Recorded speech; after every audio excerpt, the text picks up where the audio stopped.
cuarentenas, la utopía del cumplimiento absoluto en América Latina, el continente con mayor desigualdad, mayor brecha entre pobres y ricos. Difícil conseguir ese objetivo, muy desafiante.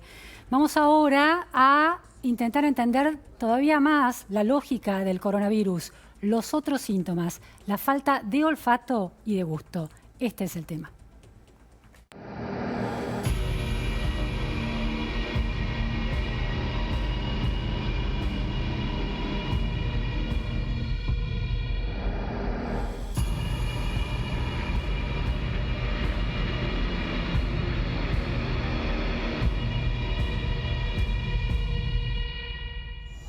Bueno, ¿por qué se produce esta falta de olfato y de gusto? ¿Y cuán atentos están los médicos en las guardias o en los protocolos, aquellos que atienden los teléfonos asignados en cada distrito a esta realidad? Estamos en comunicación con José Ernesto Cafaro, secretario general de la Federación Argentina de Sociedades de Otorrinolaringología. José, muchísimas gracias por atendernos. Muy buenas tardes. Buenas tardes, al contrario, gracias a ustedes por llamar. Bueno, José, ¿por qué se han registrado casos en el mundo y alertó, sobre todo a partir de la declaración de los pacientes recuperados o no, y de los médicos otorrinolaringólogos, que muchas veces el coronavirus se expresaba en la falta repentina de olfato y en algunos casos de gusto? ¿Cómo funciona el coronavirus en ese sentido? Bueno, el coronavirus, como ya conocemos por todo lo que hemos escuchado, se introduce por la vía respiratoria. La vía aérea nuestra superior, o sea, las fosas nasales y la nasofaringe, son residuos de virus muy importantes en cantidad, y sucede que las células olfatorias están en contacto directamente con la mucosa nasal, es decir, es una parte del encéfalo que está fuera del encéfalo. Es como que hay neuronas expuestas al aire que uno inspira. Esa lesión que se produciría por el coronavirus hace que el paciente pierda el olfato. De todas maneras, no es un factor determinante de coronavirus, de infección por COVID-19, es una pauta más que se está incorporando. Según las estadísticas que varían, ¿no? Sabemos que la información es dinámica, el adjetivo principal a la hora de sopesar la información que hay en relación al coronavirus, dice que en Wuhan 2 de cada 3 pacientes infectados manifestaron ese síntoma. Es verdad, pero no está determinado de esa manera, por lo menos en la Argentina, ni la OMS tampoco lo determina como carácter fuerte de infección por coronavirus. No se sabe bien por qué se produce eso. Lo que hay que llamar la atención en el paciente y el profesional médico que va a recibir ese paciente, cuando se presenta como único síntoma, sin haber tenido una causa previa que provocara una pérdida del olfato. Es decir, ¿se da sin fiebre? Yo puedo tener coronavirus, no tener fiebre, pero sí tener pérdida de olfato. Exactamente. Claro. Si uno incurre en ese síntoma o ese signo, que lo percibe el profesional médico, debe estar alertado de que ese paciente es sospechoso de estar infectado por el COVID-19 o coronavirus.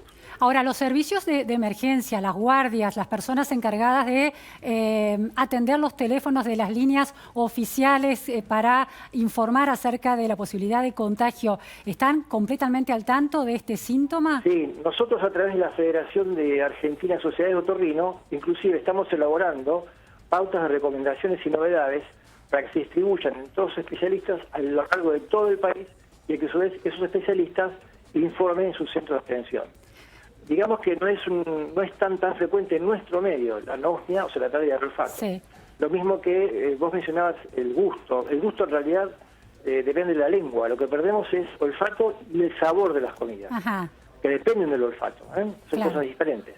Pero el paciente puede acusar eso. Yo que entro a un ambiente y digo, qué lo raro, casi ese olor no había y de pronto está el gas prendido o tiene dificultad para reconocer los sabores, es un signo de que el paciente puede ser portador de hiposmia, o sea, que disminuyó el olfato, o anosmia, que la perdió en forma preventiva. Eso ya debe alertar al médico de que el paciente puede ser portador de coronavirus. Se conoció un caso de una familia de Corrientes que llegó de viaje del exterior, 5 personas que de golpe no le sentían el gusto a las milanesas.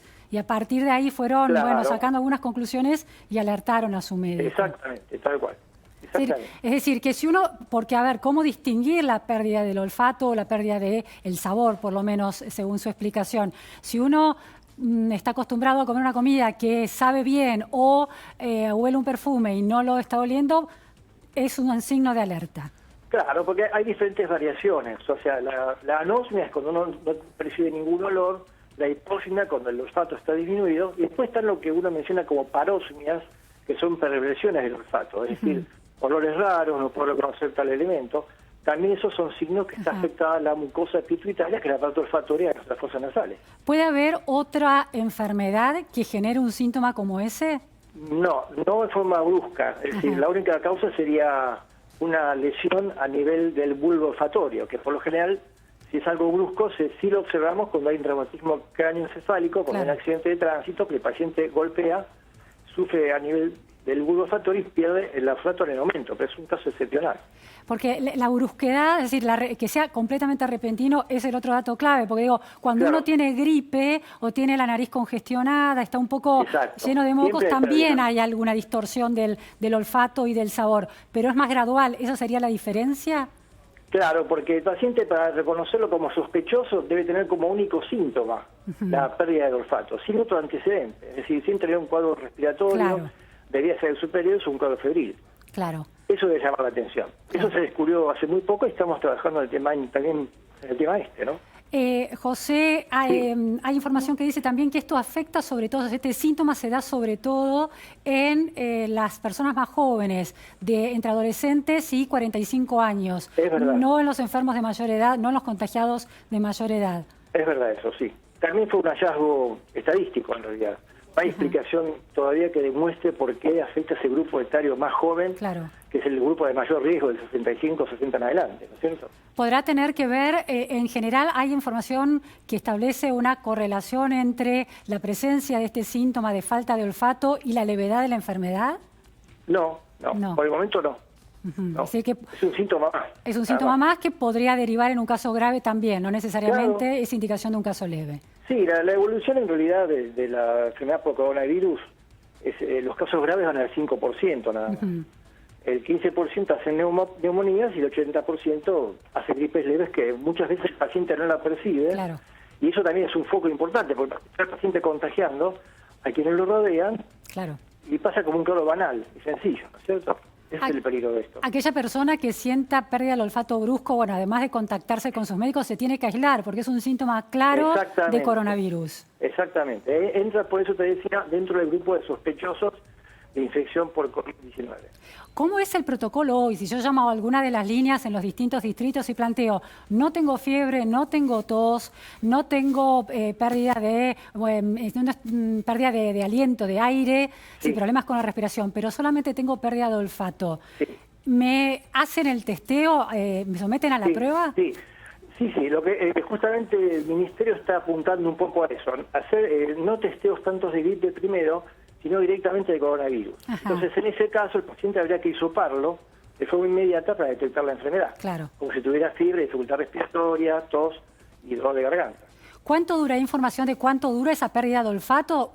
Mientras se cursa todo el contagio, sigue funcionando la pérdida de olfato y cuando se sale finalmente da positivo. O no el olfato. Como todas las alteraciones olfatorias puede recuperarse o no, o puede quedar con un grado de secuela. Es decir, que no hay todavía estadísticas importantes en ese sentido, pero muchas de las veces cuando hay trastornos de olfato de gravedad son irrecuperables. Y en otros casos hay una recuperación parcial. ¿Se trata de alguna manera puntual o es el tratamiento general, no del todo eficiente, porque todavía no hay ningún tipo de tratamiento 100% eficiente para el coronavirus? ¿Entra dentro de las generalidades del tratamiento? Claro, se trata como COVID-19, como coronavirus, no como anosmia o tos o dolor de garganta, no como síntoma aislado, sino dentro de todo el grupo de signos que alertarán sobre la enfermedad, es lógico. ¿Tiene algún otro tipo de consecuencia a nivel orgánico la pérdida del olfato? A nivel de la sociabilización y la vida cotidiana entiendo que puede impactar, pero ¿hay algún tipo de consecuencia interna en nuestro cuerpo a partir de perder el olfato? No, porque eso está hablando, como yo decía al comienzo, de la afectación del bulbo olfatorio, o sea, de la parte olfatoria de nuestras fosas nasales, arriba del encéfalo. No quiere decir que hay un trastorno generalizado por esa pérdida. Y en aquellas personas que han perdido el olfato por otras enfermedades, las que se conozcan, ¿existe algún tipo de intervención quirúrgica, por ejemplo? No, nada. El criterio es el mismo. O sea, el olfato se trata de la misma manera siempre. No hay cirugías que van a renovar porque es un es un órgano neurosensorial en realidad, la mucosa olfatoria. Claro. Cuando hay pérdida de células neuronales especializadas en eso, como todo nuestro tejido sistema nervioso central, no se recupera más. Claro. No hay recuperación neuronal, en el ser humano por lo menos. José, ¿es peligroso si siento que estoy perdiendo el olfato, repentinamente perdí el olfato, lavarme la nariz intentando, bueno, con la hipótesis de que puede estar obstruida, lavarme la nariz? No. Siempre que uno después no esté en contacto con otra persona, otro conviviente, porque si estoy infectado, ahí tengo que tener todas las medidas de distanciamiento social, que es de 1,5 metros en adelante, ¿no es cierto? No se puede correr el riesgo de si el coronavirus está depositado en las fosas nasales, pero todavía no entró a las vías pulmonares, que con un lavado de la nariz lleguen más rápido a las vías pulmonares, vías respiratorias. No, porque la vía de infección es por la vía respiratoria superior. O sea, el órgano de choque no se va a hacer la inhalación, de todas maneras. Ajá, una vez que ya se depositó en la nariz quiere decir que lo inhalé.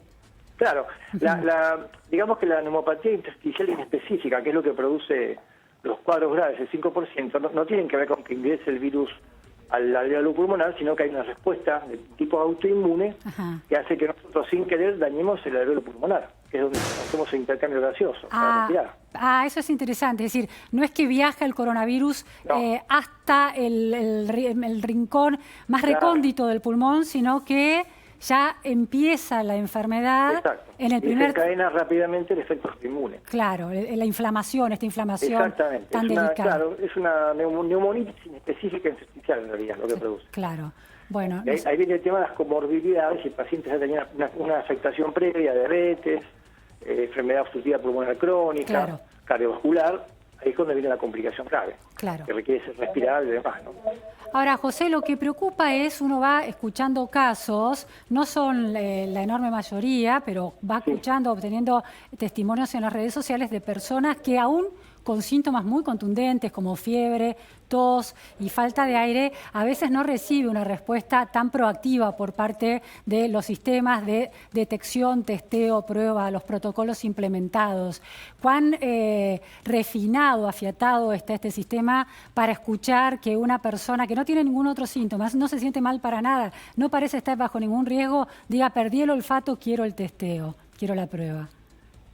Sí, en realidad eso debe ser alertado del personal de salud, que tiene que tomar la decisión de hacer el hisopado y demás, ¿no es cierto?